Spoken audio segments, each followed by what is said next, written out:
I've been commissioner for the last 8 years. You know, we've worked, jumping in the first year, we had the flood in 17 up in Thomasville. That's where we learned to work with SEMA and FEMA and work together as a whole through the county, north and south, and get things done and fixed. You know, to the latest disaster that happened in Myrtle with the tornado. You know, road cleanup, that's going to be ongoing for probably months. And there'll be continuous stuff that continues to fall, so be careful if you live in that area. The next first thing that was completed while I began my term was the 911 addressing and mapping for the county, which now is getting tied into the next gen 911, so all that is possible. Because if you didn't have that to start, you have to do that now, which, I mean, that took our county probably a good year to get it finalized through Midland. Midland's the company we use to get that done. And we got to skip that step since we had already had that in place.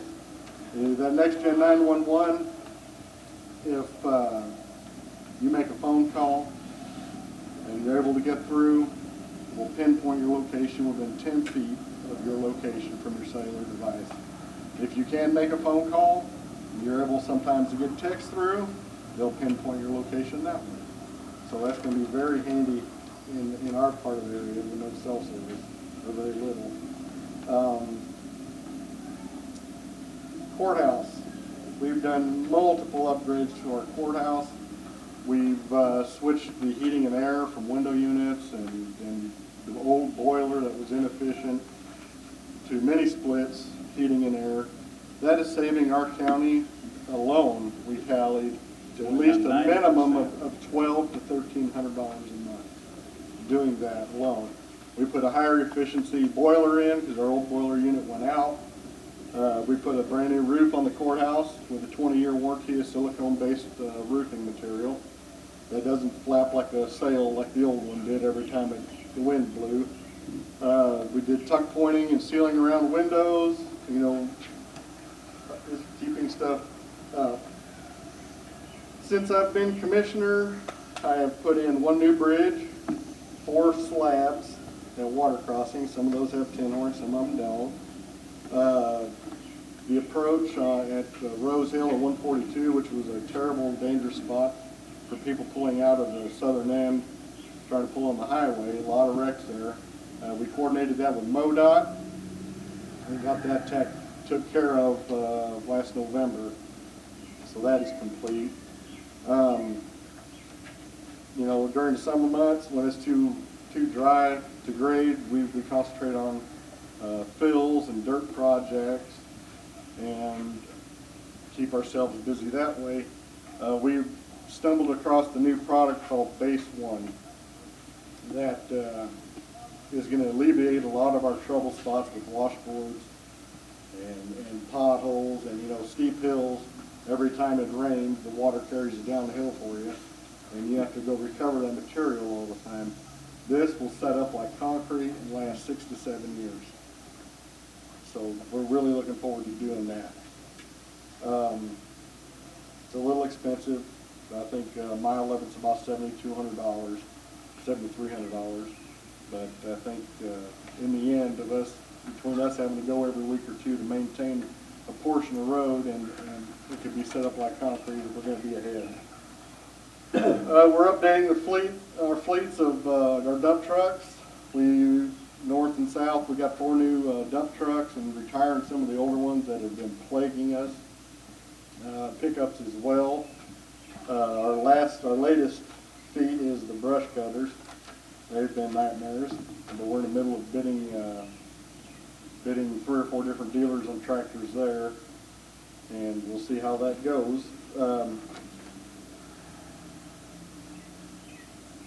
Commission, you know, the commission, we have a lot of changes that come down from the representative state level, and we've voiced our opinion. All of us have been to Jeff City, I think at least twice this year so far, talking about Senate Bill 109 and House Bill 1606 and the Department of Revenue for our use tax that got passed. Just issues like that we go and take care of. And, you know, you got to make your voice heard. If you don't, they don't even know you're there. So that's what we've done. We've helped our community with ARPA funds and local assistance tribal and consistency funds through, let's see here, we've helped the food pantries and the local businesses and organizations that serve the community. Boards I serve on the executive board for the solid waste at SCOCOG in Pomona. I also serve on the recycling center board in Fair.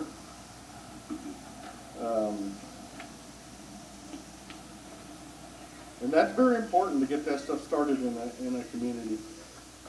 But I believe we're back on our feet in Fair. You know, one of the trucks that we're retiring, we're donating to the recycling center so that they have a better rig to drive that's more reliable. Progress for the county. You know, 2 or 3 years ago, we caught word that Vital was wanting to put in more chicken houses, and we thought there would be great interest for our county. So, you know, we set up a community meeting at the multi-purpose building in Alton and had a powwow. And, you know, I think now there's fixing to be eight Vital barns in our county as a result of that. The next one, we're working on a feasibility study for a processing plant for spent hens. You know, we happen to be centrally located amongst 10 million laying hens. And some people have good access to get rid of the birds, some don't.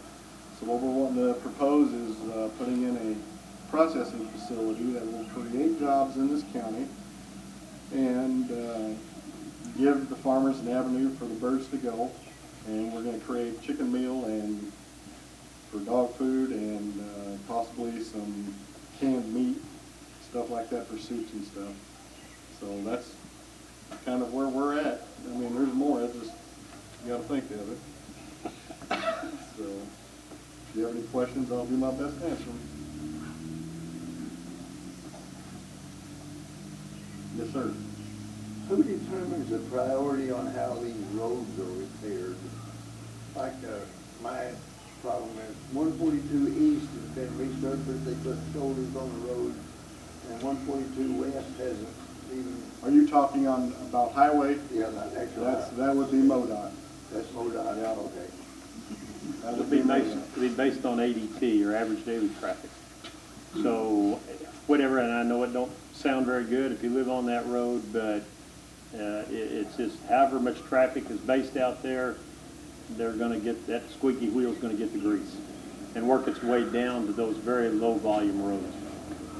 Is this coming out of Sykeston? Is that where they have their leadership? Some of it does, because there's a certain amount of money comes down to those districts, and then those districts, they can allocate and they can spend it wherever they want to. But when it comes to the big roads, the federal roads, a lot of that's dictated out of Jeff City.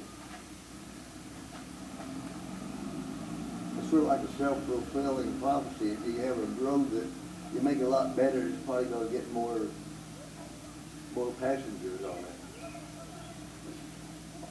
I don't know. I'll drop it. I'm curious about that base you're talking about. Base 1. Is that going to be countywide? No, you know, it's so expensive. It's so expensive, but yet not expensive if you break it down. No, we're gonna target it. We're actually gonna go up to West Plains sometime in the middle of this month and go watch Howe County lay out a portion of it. But I think for now, what Oregon County is going to do is target the problem areas in the county that we cannot keep up because of braking and gas. You know, every time you come into an intersection, and you hit the gas pedal or hit the brakes coming to the intersection, it creates washboards that you can cut them out one way to the back in 3 or 4 days. You're talking about gravel. Right? Gravel. Yeah. Yes, and it creates, you've got to put a 4-inch crust of material on the road, and you squirt this chemical with a water solution, and work it back and forth, and then roll it in. It sets up like concrete.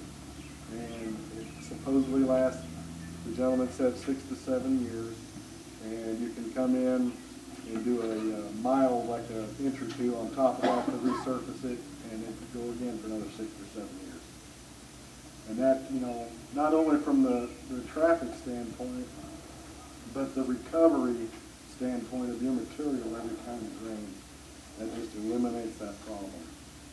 Is it kind of like chat? You mix it with 1-inch base, and you can mix it with material in your windrow as long as you get all the big rocks out of it. Or you'll have like a cobblestone road if you don't get the bigger stuff out. So we'll have to work the bigger rock out and then mix it with the base and then lay it all out. Is that the same type of fill that they got at Struggle Workshop on their parking lot? I don't know.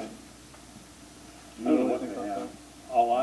For the base one? Base one. I have no idea what they have, but all I know is that he said it's got to be 1 inch minus, and that the clay and that sort of stuff that we have in these windrows, other than the big rocks, is absolutely ideal for this. Ideal. So our windrow is already ideal, and we'll use every bit of that and recover what we can to mix with it.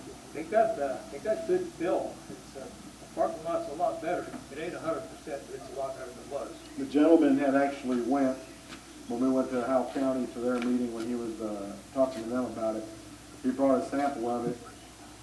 While they were mixing it, grabbed it and made a ball out of it, and it was like a concrete ball.